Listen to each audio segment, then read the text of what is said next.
Partiyeka nû yan Partiya nû li Parlemana Tirkiye yekemîn civîna grûpê dibin Seroketiya Ozgur Özel de pêk anî Özel li wir ragihand ku bêtirî 200 şaredar dê ji Partiya Komariya Gel veqetin û beşdarî Partiya nû bibin. Ji bo agahiyên herî dawî derbarê van pêşhatan Pemner Eyyûb Demîr ji Stenbolê tevlî me dibe. Dembaş Eyyûb gelek pêşketin divan çend rojan de girêdayî vê dosayê çêbûne piştî damezrandina Partiya nû çi guhartin dê di nav siyaseta Tirkiye de were holê?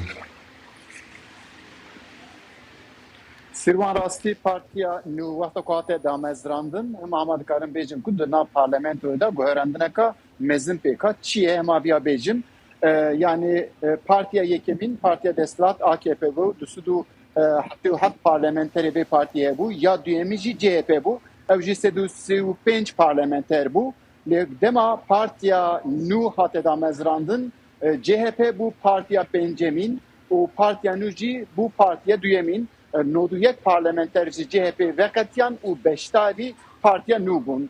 û piştî Partiya nû jî ana Dem Partî 56 parlamenterê wî heye li parlamentoyê MHP 46 û CHP jî 44 parlamenterê wî ana di parlamentoyê Partiya pêncemîn êdî CHP bû. Yani dikarim tevahî bêjim ku CHP Partiya duyemîn bû ana bû Partiya pêncemîn ji vî şundatî Rûsa diyare ku opozisyona Tirkiye Yekemîn Partiya nû wê derkeve pêş.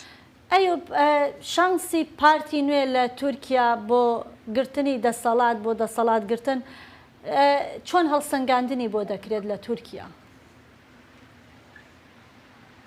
Mesela rastî vî alî de gelek lêkolîn tên çêkirin. Ana anketên ku li ser hem hilbircatînê hem ban partiyan derdikeve pêş gelekin. O dîsa şîrovekar jî dibêjin ku yani divê derê de pêkane ku Partiya nû bibe desthilat yani ev nîrxandin jî hene. Lê aliyê din de jî em dikarin bêjin ku Partiya Desthilat AKP Partiyeka Sereke hê jî hin kes dibêjin ku tevskirêkê ku li Tirkiye derketine pêş ancak Partiya Desthilat AKP dikare bigorîne lê li gorî hin anketa jî tê gotin ku aboriya Tirkiye rast gelek rave ew yani Partiya Desthilatî êdî mandî biye ew derfet heye ku Partiya nû divê derê de wek Partiyeka Desthilatî derkeve van tebayî nîrxandine lê wisa diyare ku rojên pêşiya me de ku hin tiştî zelal bibin.